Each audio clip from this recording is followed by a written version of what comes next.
Dancer disappeared in 1995. 30 years later, archive footage shows a shadowy figure. The dust wasn't the kind you could wipe away. It was an element, a permanent resident of the New York Performing Arts Library's sub-basement archive. It lived in the air, a fine silvery powder of degraded celluloid, magnetic tape flakes, and the shed skin of 30 years of forgotten history. Leo inhaled it with every breath, a communion with ghosts. His job was to resurrect them. For a junior archivist, that meant sitting in a climate-controlled tomb, converting mountains of obsolete media into immortal digital files before they crumbled into nothing. It was less a job, more a form of managed decay.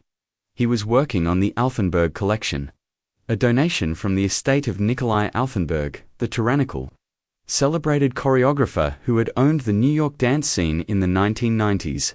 The man had been a genius and a monster, a fact everyone acknowledged with the kind of reverence reserved for dead artists whose cruelty could be rebranded as passion. The tapes were mostly Betacam SP chunky plastic cassettes labeled with Altenberg's spiky, arrogant handwriting. Giselle, Act to Rehearsal, the 12th of October 95.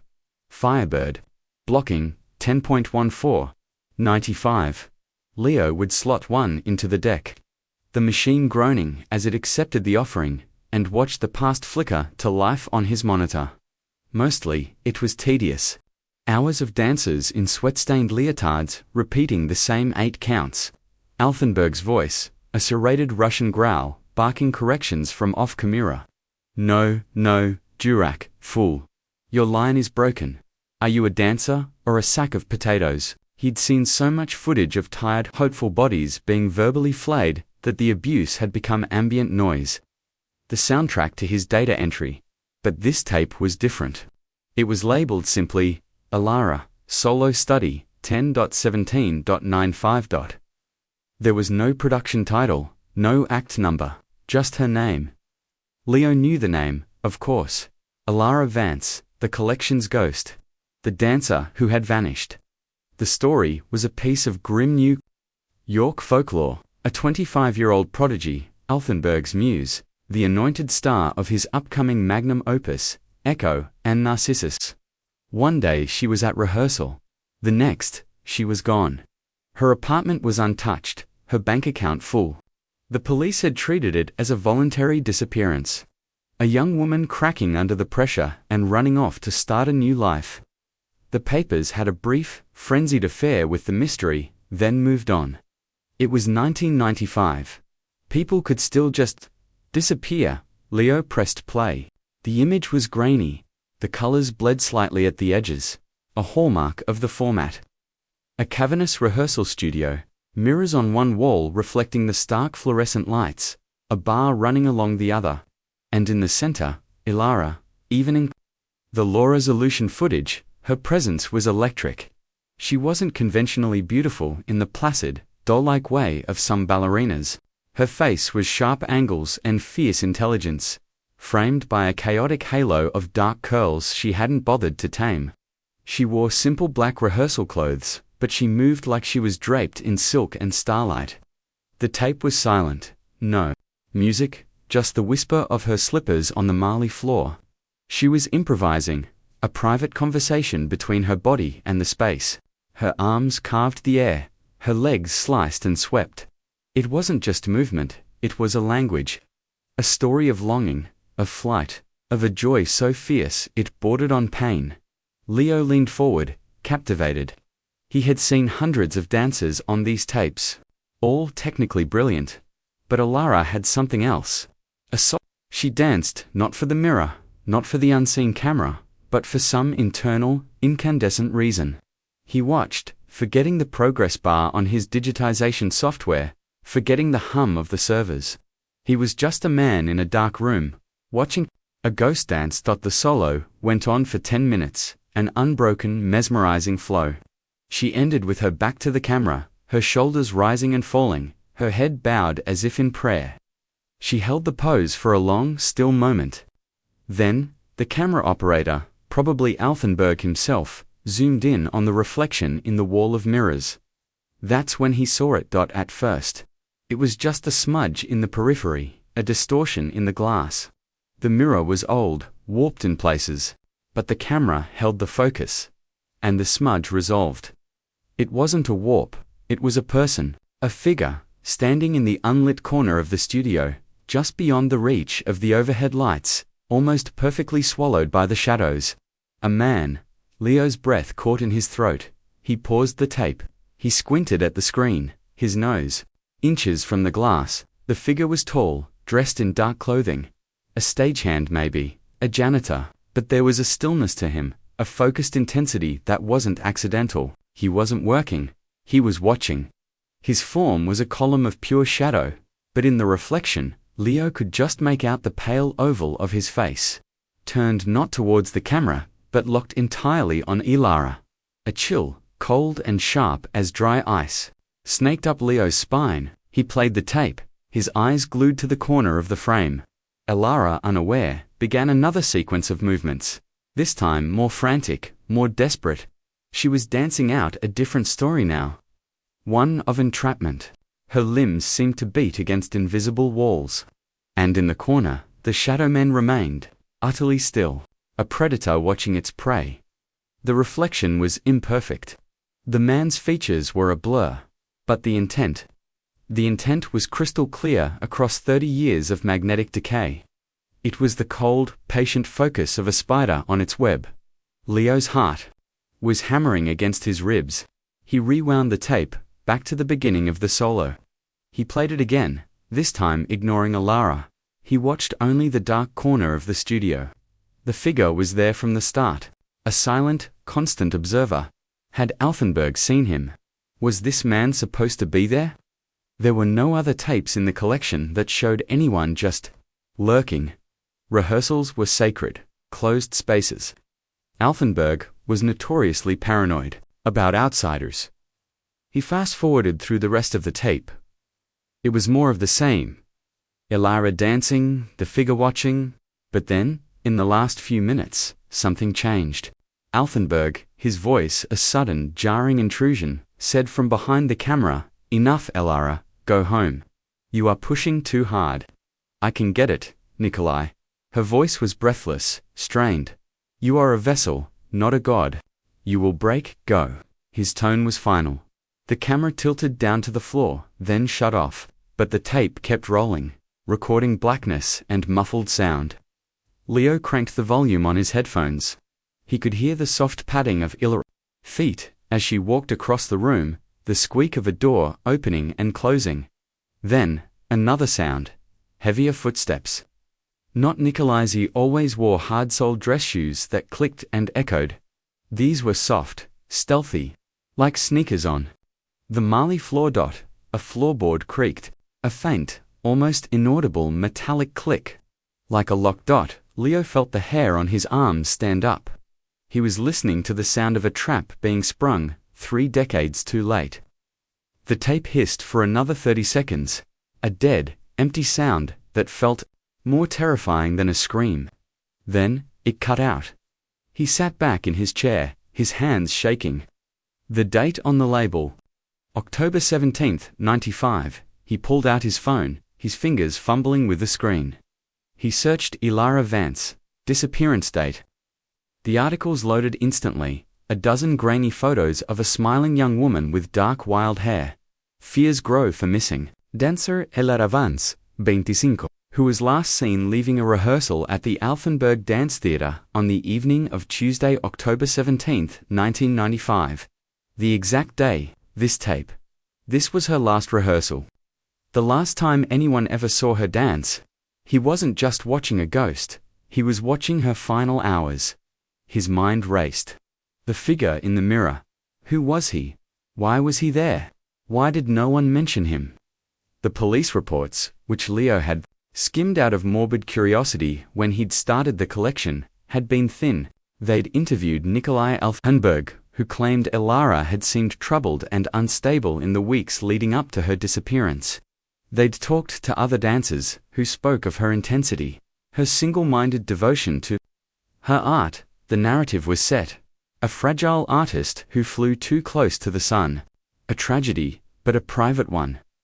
But the tape told a different story. The tape showed a predator. Leo played the section with the reflection again. He used the editing software to zoom in, to sharpen the image, to fight the degradation. The pixels screamed, the picture breaking down into a mosaic of colored squares.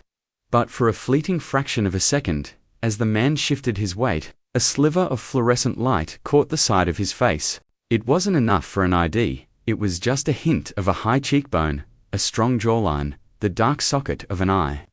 But there was something else. Something on his hand. Leo froze the frame. He zoomed again, pushing the software to its absolute limit. There, reflected in the mirror on the man's right hand, was a ring. A large, distinctive ring on his index finger. It had a flat, dark stone, square cut. It wasn't a wedding band. It was a statement piece, an emblem. He felt a surge of adrenaline, hot and metallic in his mouth. This was it. This was something real, a detail, a clue that had been sitting in a box in the dark for 30 years. This wasn't a smudge. This was a man. A man who wore a specific ring, who stood in the shadows and watched Alara Vance on the last day of her life. Who was he? He frantically started cross-referencing other tapes from around the same time. Giselle rehearsal. Firebird. He scrubbed through hours of footage, his eyes scanning the backgrounds, the edges of the frame, the reflections in the mirrors. He was looking for the shadow, for the ring. For 2 hours, he found nothing. Just dancers, choreographers, and the occasional stagehand bustling with purpose. No one lingered. No one lurked. Then he found it.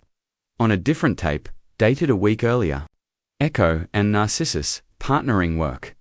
It was a session with Alara and her male partner, a stoic dancer named Mikhail. Alfenberg was on camera, berating them both. I need to see the obsession. The hunger. You are Narcissus. You hate her for distracting you from your own beauty. And you, Alara. You are nothing without him. You are a reflection.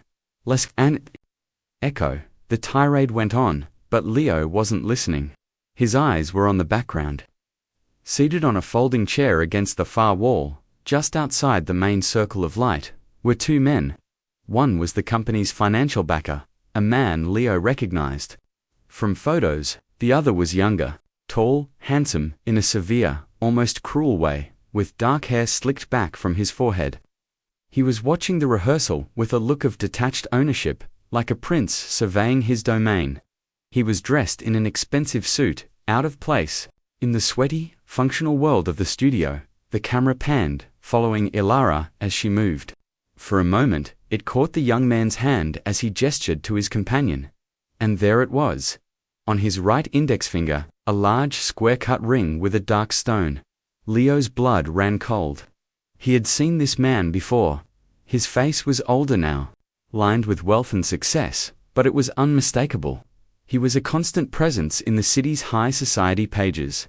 A real estate mogul who had inherited his father's empire and expanded it tenfold. A man known for his philanthropy, his quiet intensity, and his name on the side of half a dozen major cultural institutions, including the very building Leo was sitting in. The Alfenberg Dance Theatre had been saved from bankruptcy a decade ago by a massive donation from him. Its main stage was now named after his family. His name was Julian Croft, and in 1995, he was a 30-year-old heir, a patron of the arts, and a silent observer in Nikolai Alfenberg's rehearsal studio. A man who watched Alara Vance dance, who wore a distinctive ring, and who was in the building on the day she disappeared. The injustice of it was a physical blow. 30 years. 30 years this man had walked the earth, his name synonymous with culture and charity, while Alara's was a footnote in a cold case file. The power imbalance was dizzying. The forgotten dancer and the untouchable billionaire, a ghost on a degraded tape, versus a man whose name was carved into stone. Leo stared at the 2 frozen images on his dual monitors. On the left, the handsome, powerful Julian Croft, clearly visible in his expensive suit. On the right, a dark, menacing silhouette in a mirror, a faceless phantom, but the ring connected them. The ring was the bridge across 3 decades of silence. He knew what he had to do. The police in 1995 had failed. They'd seen a troubled girl, not a victim. They'd listened to powerful men who had stories to tell, narratives to control. But they had never seen this. They had never seen the shadow in the mirror. His hand was trembling, not with fear, but with a terrifying, righteous rage. The dust in the room seemed to vibrate with the same energy, the ghosts of 1,000 forgotten performances rising in silent chorus. He was just a junior archivist in a basement. He had no power, no influence. All he had was a decaying piece of plastic, and a secret it had held for 30 years. He picked up his phone. He looked at the screen, at the ghostly reflection of his own pale, determined face. He found the number for the NYPD cold case squad. His thumb hovered over the call button. He was about to invite a monster out of the past and into the light. He was about to set a fire.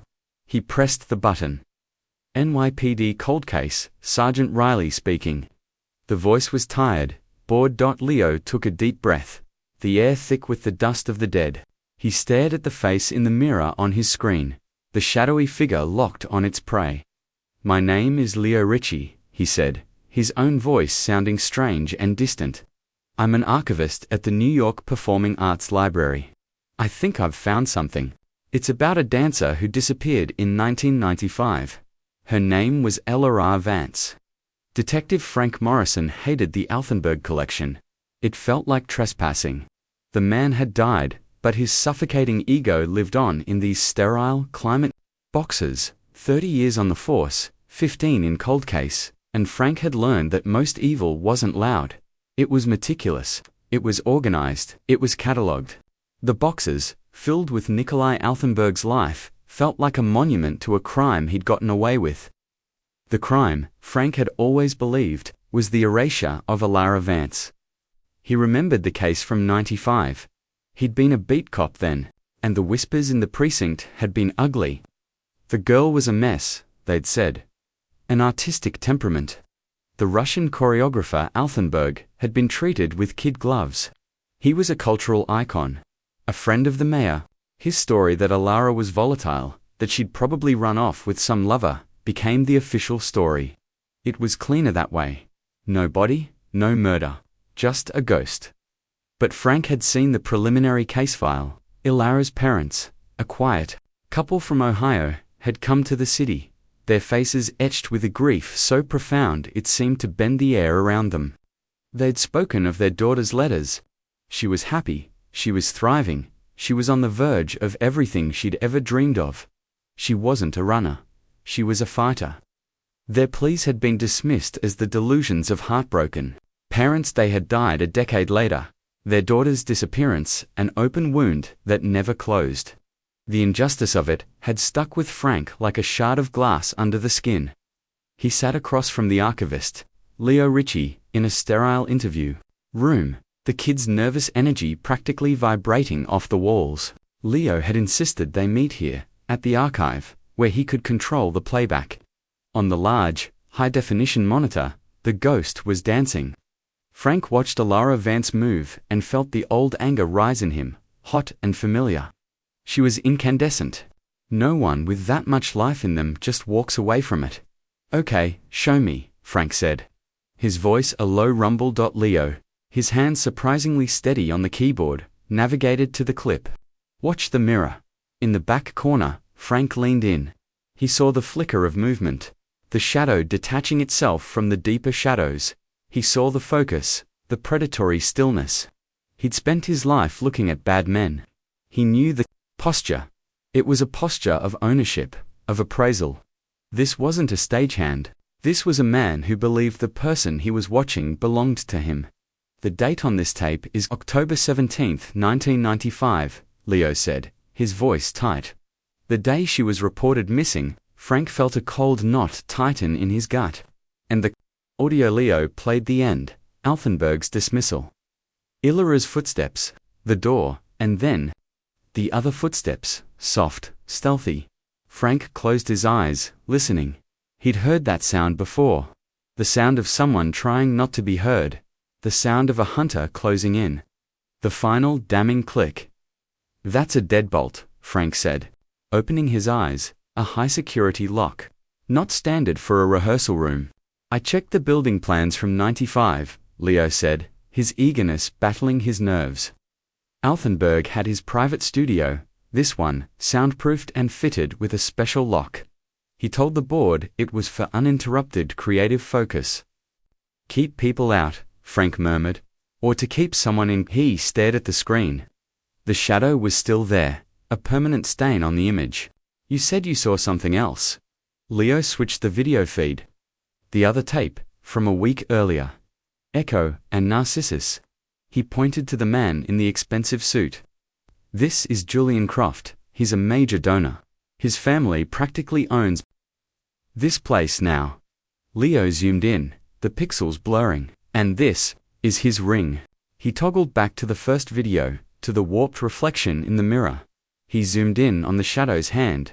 The same dark, square stone gleamed for a split second. Frank stared at the two images side by side. The connection was undeniable. Julian Croft, the boy king of New York real estate, untouchable, philanthropic, a pillar of the goddamn community. Frank felt a wave of nausea. The rich really were different. They didn't have to hide their crimes. They just bought the buildings where they committed them and put their names on the door. Altenberg had to have known Croft was there, Frank said, thinking aloud. He was the money, the patron, and Altenberg was the one who told the police she was unstable, Leo added, his eyes bright with indignation. He created the narrative that let everyone walk away. Frank looked at the young archivist. He saw the same fire he'd felt as a young cop. The naive belief that the truth was enough. He'd lost that fire years ago, banked it down to a low, sullen ember. But seeing this, seeing the ghost dance and the shadow watch, he felt a flicker. The antagonist wasn't just the shadow in the mirror. It was Nikolai Altenberg, the genius who had supplied the cover story. The monster who had protected another monster. Altenberg had died of a heart attack in 2010, a celebrated icon to the last. He had taken his secrets with him, or so everyone thought. But he had left his archives. He had left these tapes, a final, arrogant confession hiding in plain sight. He probably never imagined anyone would look this closely. He never imagined a kid like Leo, a kid who saw not just data, but a human being. And then there was the third point of the triangle, the witness. In every crime, there was someone who saw something, someone who knew, someone who stayed silent. On the tape of the Echo and Narcissus rehearsal, Ilara wasn't just dancing with her male partner, Mikhail. Other dancers from the company were there, stretching at the bars, watching from the sidelines. They all saw Julian Croft sitting there. They saw the way he watched Ilara. They were there, day after day, in that pressure cooker of ambition and fear. They had to have known. Frank zoomed in on the background of the rehearsal tape. He saw the faces of the other girls. Young, hungry, terrified of Altenberg. One of them stood out. A girl with wide, haunted eyes and pale blonde hair pulled back in a severe bun, while the other dancers watched Ilara with a mixture of envy and admiration. This girl was watching Julian Croft. Her expression wasn't one of awe. It was raw, unadulterated fear. Her name, according to the rehearsal logs Leo had pulled up, was Anya Petrova. She had been Ilara's understudy. The dancer who had taken over the lead role in Echo and Narcissus after Ilara vanished, the role that had made her a star. Anya Petrova, Frank said, the name tasting like ash in his mouth. She built her career on Ilara's grave. She's retired now, Leo supplied. Runs a small dance school in upstate New York, very private. Never gives interviews about her time with Altenberg. Frank looked at the three faces on his screen, a triptych of guilt. Julian Croft, the predator. Nikolai Altenberg, the enabler. And Anya Petrova, the silent witness. Each of them had a secret. Each had a past they had carefully buried. A past that lived on a Betacam tape in a dusty basement. He thought of Alara's parents, of their hollowed-out eyes. He thought of 30 years of silence. The ember of his anger glowed hotter. It wasn't just a cold case anymore, it was a reckoning. Mr. Ritchie, Frank said, turning to the young man. You've done more in 2 days than my department did in a decade. I need a copy of everything you've found, and I need you to tell no one about this, not a soul, understand? Leo nodded, his face pale but resolute. I understand. As Frank walked out of the archive and into the jarring sunlight of the city, he felt the weight of the 30 years. He was unearthing a tomb, and he knew, with a certainty that chilled him to the bone, that the ghosts within were not resting peacefully. They were waiting. Anya Petrovna's dance school smelled of lemon polish and old sweat, a scent of disciplined hope. It was a converted barn in a town so small it was little more than a whisper on a map. From the outside, it was idyllic. Inside, it was a shrine to a past she had tried to escape. The walls were lined with mirrors, the floors were scuffed and scarred. Anya, now in her early 50s, moved with a brittle grace, her spine ramrod straight, a habit beaten into her by a man whose ghost still haunted her dreams.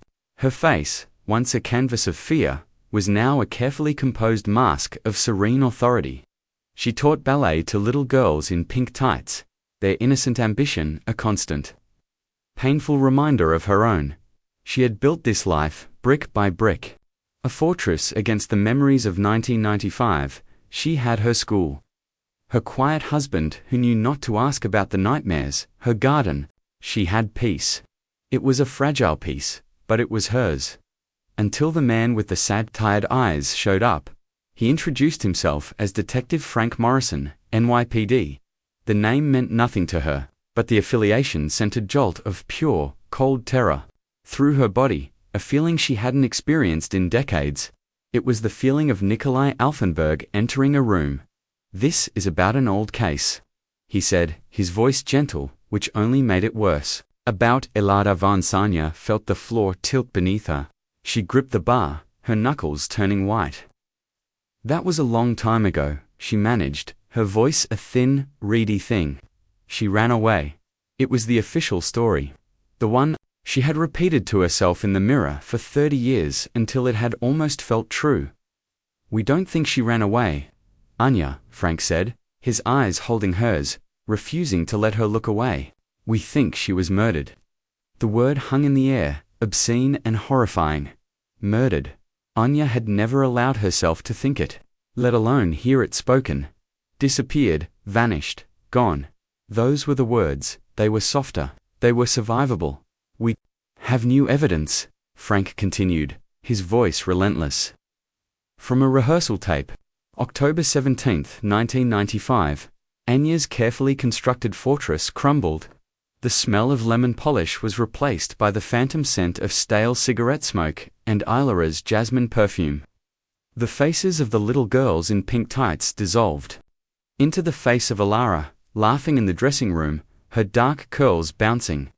Ilara crying in a bathroom stall after a brutal session with Nikolai. Ilara, her eyes shining as she talked about the future. And Ilara, her face pale with dread. Whispering to Anya in the wings, "He watches me," she had said. "He's always watching me." Who? Anya had asked, terrified. Ilara had just shaken her head, her eyes darting towards the darkness where the patrons sometimes sat. The one with the ring. Anya had known who she meant. Julian Croft, the handsome, terrifying benefactor who had started appearing at rehearsals. He never spoke to the dancers. He just sat with Nikolai, his eyes fixed on Ilara with a chilling, possessive hunger. Everyone saw it. Everyone knew, and everyone knew that to speak of it would be to invite the wrath of Nikolai, a man who could end a career with a single, dismissive wave of his hand. Fear was the air they breathed, ambition was the food they ate, and silence was the price of survival. "I don't know anything," Anya whispered to the detective, the lie tasting like poison. It was the same lie she had told the police in 1995. The same lie that had allowed her to sleep at night. The same lie that had given her Elara's career. Frank's gaze didn't waver. It was full of a weary, ancient pity. "Anya, he was there that day. We know he was there." Julian Croft. Hearing the name spoken aloud was a physical shock. It was a name that belonged to a different world now, a world of galas and headlines. Not of dark rehearsal rooms and whispered fears. We know about the ring he wore, Frank said softly. And we have him on tape, in the studio with her. On the day she disappeared, Anya felt a sob rise in her throat, a wretched 30-year-old sound. She had lived her life as a ghost, haunted by the ghost of her friend. She had taken the lead role, she had bowed to the applause, she had felt the glow of the spotlight. And every single night she had seen Ilara's face in the mirror, her eyes asking the same silent question. Why didn't you say anything? The truth was, she had been a coward. She had been 24, poor, and desperate. Her entire life was balanced on the knife's edge of Nikolai's approval. Julian Croft was not just a man. He was a force, a power, that, alongside Nikolai, held their world in his hands. To speak against him would have been suicide. So she had stayed silent. She had watched her friend walk into a trap, and she had turned her back. The guilt had been her constant companion, the silent partner in her success. He was a monster. She finally choked out, the words tearing through the scar tissue of her silence. He and Nikolai, they were both monsters. Frank just nodded, his expression unchanging. He had known. He had been waiting for her to admit it. What did you see, Anya? He asked, his voice still quiet, still relentless. Anya closed her eyes, and the barn dissolved. She was back in the Altenburg Theatre. On October 17, 1995. The air was thick with tension.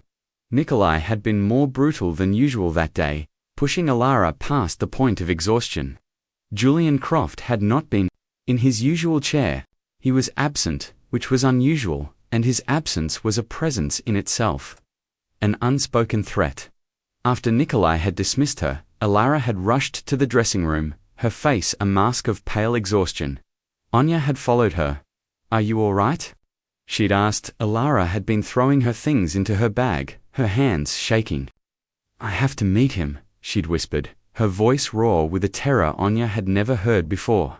Nikolai set it up. A private patron meeting. He said I have to be grateful. The euphemism hung in the air between them, ugly and suffocating. They both knew what grateful meant. It was the unspoken tax on their ambition, the price of Nikolai's patronage. Don't go, Ilara Anya had pleaded, her own fear a cold knot in her stomach. Just go home. Say you're sick. Ilara had given her a look of utter desolation. You don't understand. It's not a request, Nikolai said. He said, my contract depends on it. She had looked at her own reflection in the mirror, but it was as if she didn't see herself. He said Julian has made a very significant investment in me, and he expects a return. Those were the last words Anya had ever heard her friend speak. She had watched Ilara walk out of the dressing room and down the hall, towards Nikolai's private studio, towards the man with the ring. Anya had stood there, frozen by her own cowardice, listening to the sound of her friend's footsteps fading away. Followed by the soft final click of the deadbolt, she opened her eyes, tears streaming down her face, and told the detective everything. The whispers, the fear, the final conversation, the click of the lock. She purged the poison that she had held inside for 30 years, the story of how she had stood by and let her friend be devoured. The idyllic barn felt like a courtroom, and she was giving the testimony that would condemn not only Julian Croft, but herself.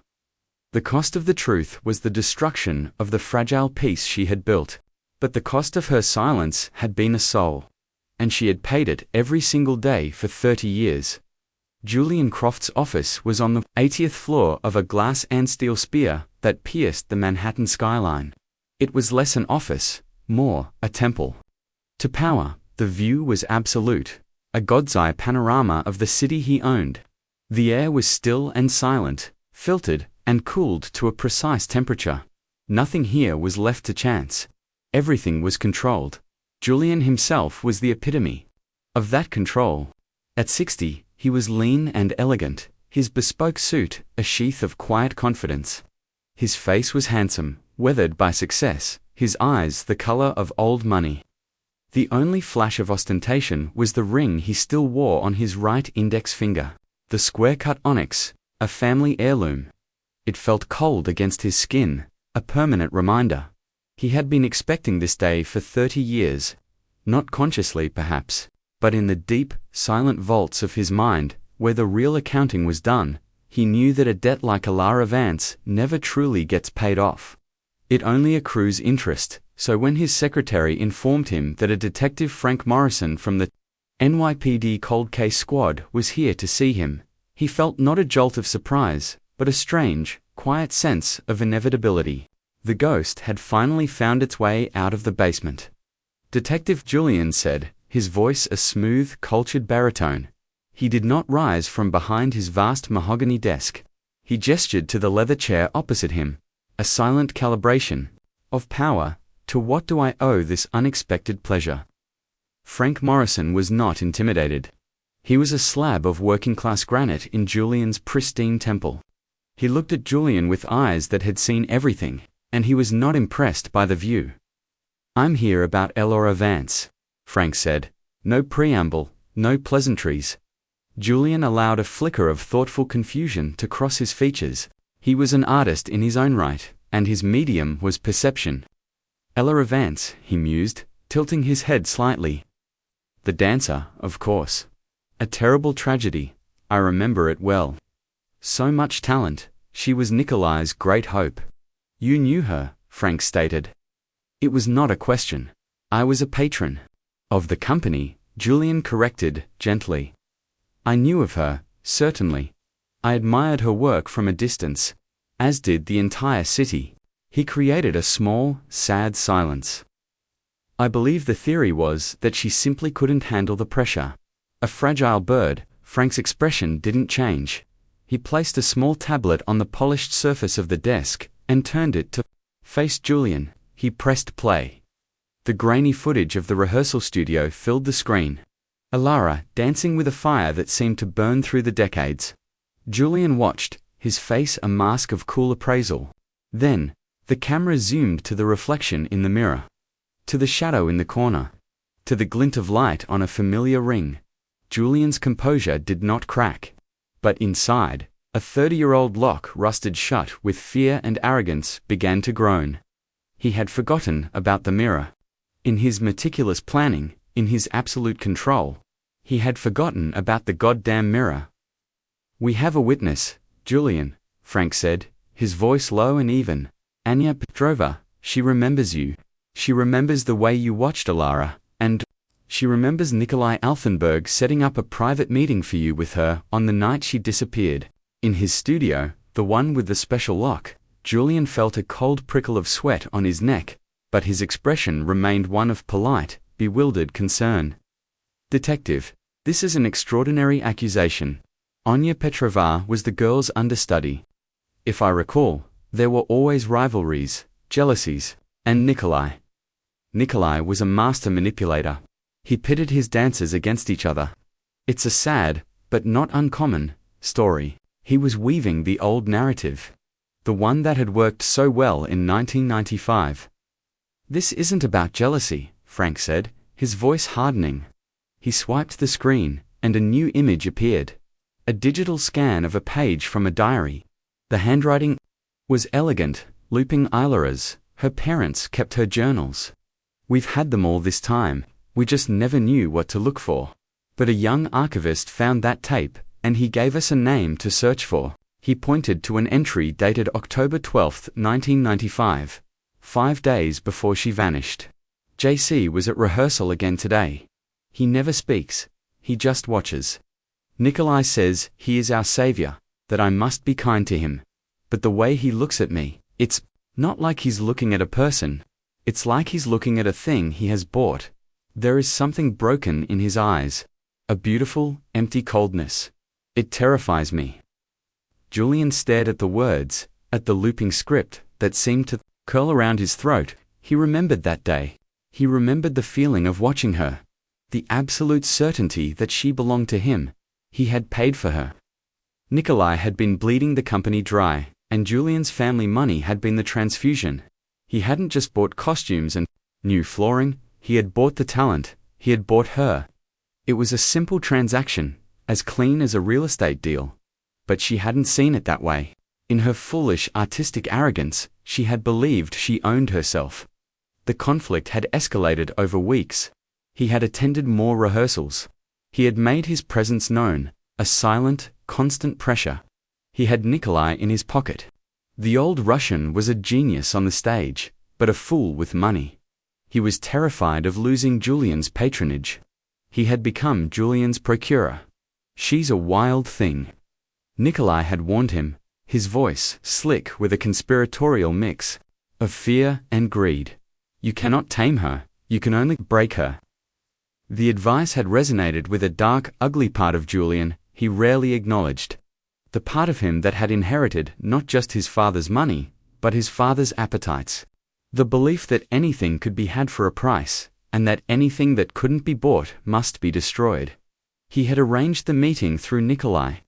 It was to be a celebration, a private viewing of her solo, a chance for him to bestow his patronage upon her directly. That was the official story. The truth was, it was an assertion of ownership. She had arrived at the studio, her face pale, her body trembling with a mixture of exhaustion and fear. She had danced for him, and she had been magnificent. A creature of fire and air. Watching her, he had felt a surge of possessiveness, so absolute it was dizzying. When she finished, he had applauded, the sound echoing in the silent room. "You are a masterpiece, Ilara," he had said. "I am a dancer," she had replied, her chin held high, her eyes defiant. And that was her mistake. He had approached her, had reached out to touch her face. She had flinched away, a look of pure revulsion in her eyes. "Don't touch me," she had whispered. The rejection was not something he was familiar with. It was a glitch in the system, a crack in his controlled world. He was Julian Croft. Women did not say no to him. His power, his money, his name, they were supposed to make him irresistible. But she had looked at him and seen not a patron, but a predator. His charm had curdled into something cold and hard. "Nikolai seems to be under the impression that you understand the nature of our arrangement," he had said, his voice losing its warmth. "There is no arrangement," she had shot back, her fear giving way to a desperate, foolish courage. "You pay for the lights and the stage, you don't pay for me." The injustice of it had enraged him. He had poured a fortune into this company, into her. He had made her, she was refusing to be grateful. The cruelty came easily then. It was a tool, like money, to be used to get what he wanted. He had grabbed her arm, his fingers digging into her skin. He remembered the shocking fragility of her bones.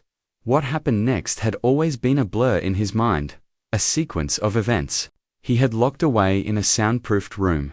Her struggle, her scream, muffled by his hand, the terror in her eyes turning into a final, shocking emptiness as her head hit the corner of the heavy oak bar. It had been an accident, a miscalculation.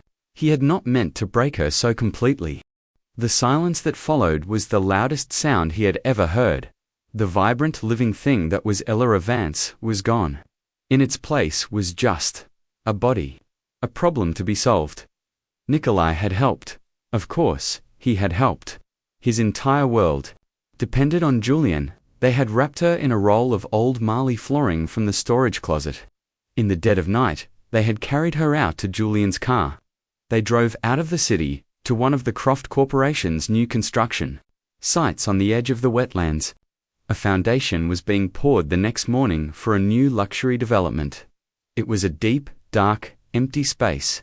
A perfect, anonymous grave. Nikolai had created the story.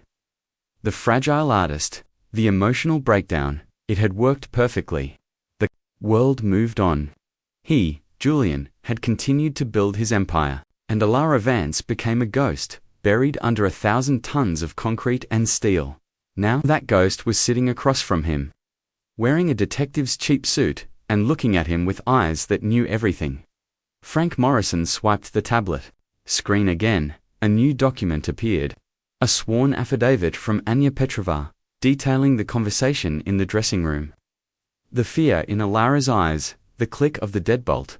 "We're getting a warrant to excavate the foundation of the North Shore Estates development," Frank said, his voice flat and heavy as a gravestone. The one you broke ground on the week of October 23, 1995. We have the construction logs.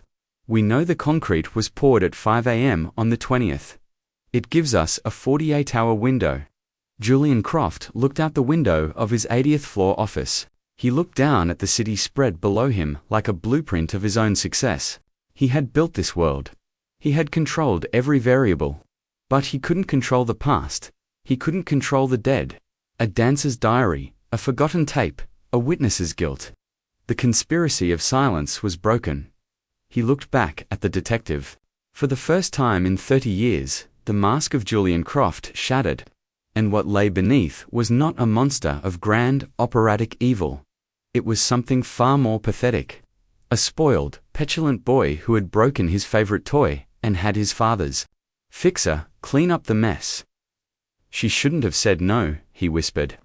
The words small and hollow in the vast, silent office. It was the only truth he had left. Frank Morrison stood up. I think you've said enough, he said. The plot twist wasn't that Julian Croft was a killer. The twist was that after 30 years of hiding, his confession was so simple, so banal, so utterly devoid of remorse. The scandal wasn't the murder. It was the price tag. It was the casual, terrifying ease with which a powerful man could turn a human being into a line item on a balance sheet. The tension in the room wasn't about a potential arrest anymore. It was about the sickening realization that the foundation of the city itself was built on secrets just like this one. The courtroom felt like a theater. The lighting was dramatic, casting long shadows. The gallery was packed, a hushed audience hungry for the final act. The air crackled with anticipation. The trial of Julian Croft had become the biggest media event of the decade. A public vivisection of power, privilege, and a 30-year-old crime. It was a live-streamed spectacle, a national obsession. The world was finally watching Ilara Vance's last performance. Leo Ritchie sat with Detective Frank Morrison in the second row.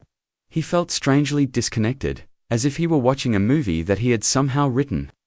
The past year had been a surreal blur of depositions, media requests, and a constant low-grade thrum of anxiety.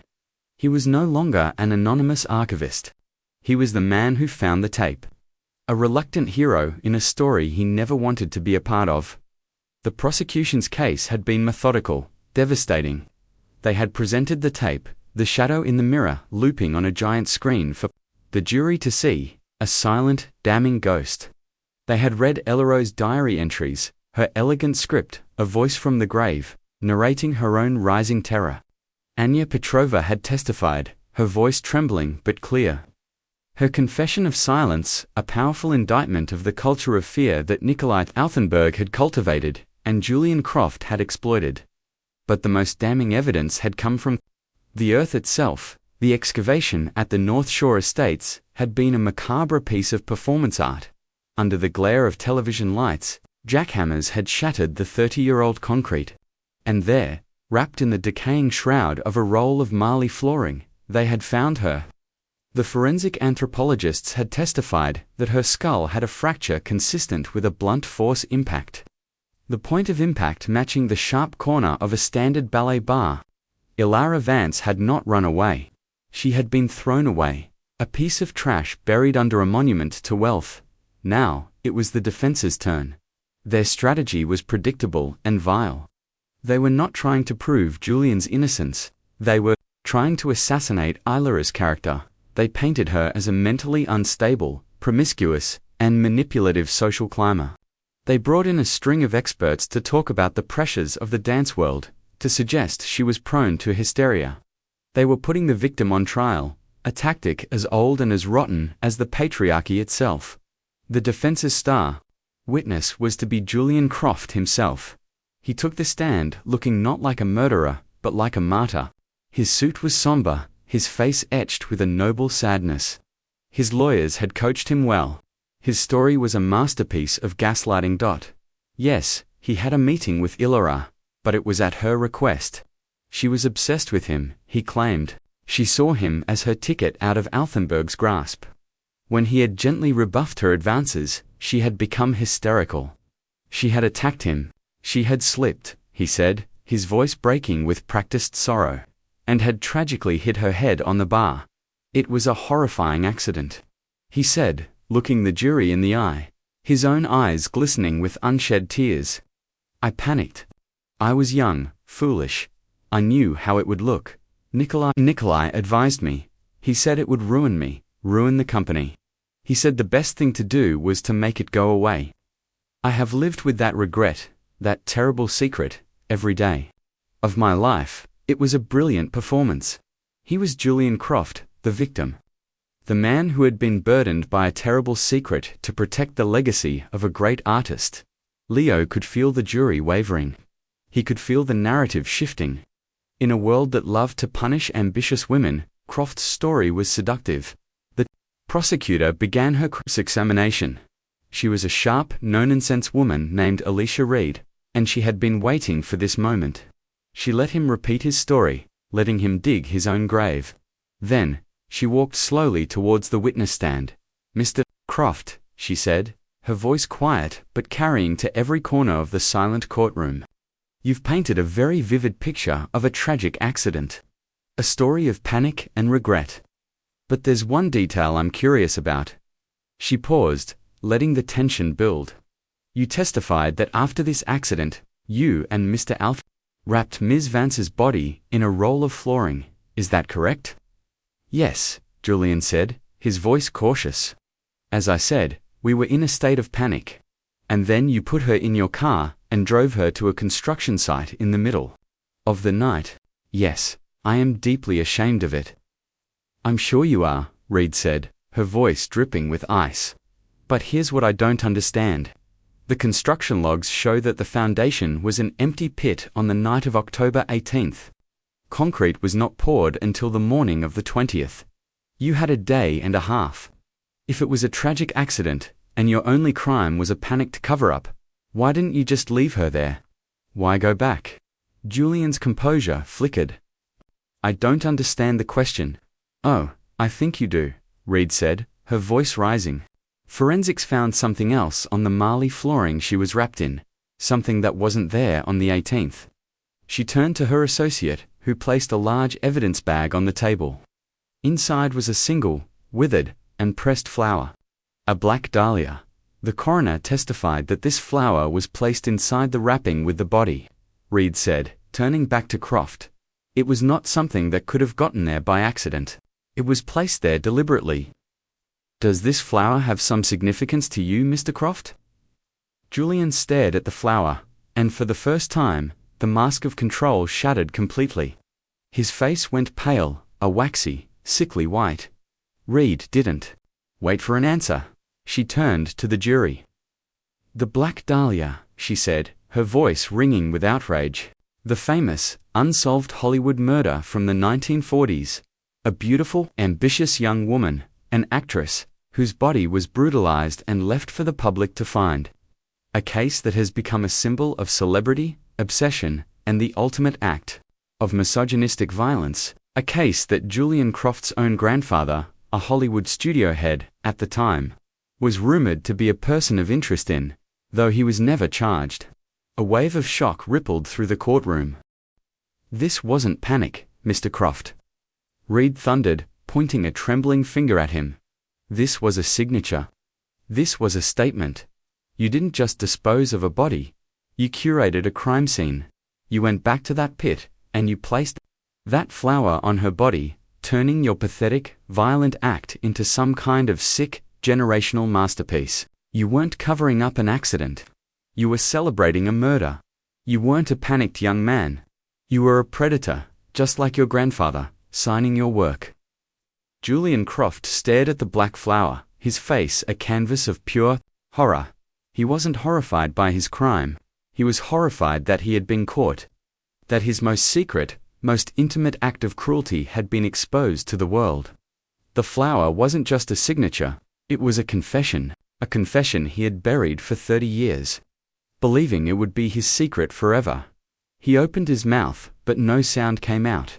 He was undone. The cinematic payoff wasn't the clang of handcuffs or a shouted conviction. It was this moment of absolute, silent exposure. The moment the world saw him, not as a titan of industry, but as a small, cruel man, trapped in a sick legacy, exposed by the ghost of a dancer and a single, withered flower. The jury, the world, was looking at him, and for the first time in his life, he had no narrative to hide behind. He was just the monster in the mirror. The cherry blossoms were in bloom. Their pale pink petals drifted on the breeze, blanketing the grass of the small cemetery in a soft, fleeting carpet. It was a peaceful place, a quiet corner of Ohio that felt a universe away from the glass towers and concrete canyons of New York. Stood before the grave, it was a simple granite headstone, freshly carved, Ilara Vance, 19701-995, dancer, daughter star.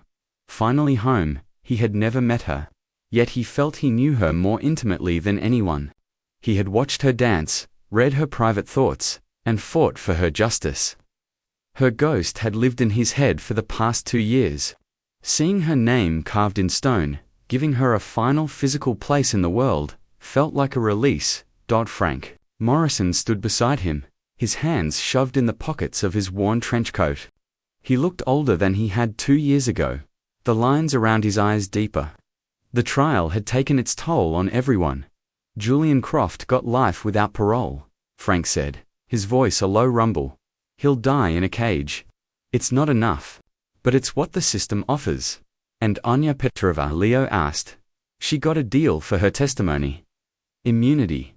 She sold her school, moved to Oregon. Trying to disappear. I don't think she ever will, not from herself. Frank sighed, a plume of white vapor in the cool spring air.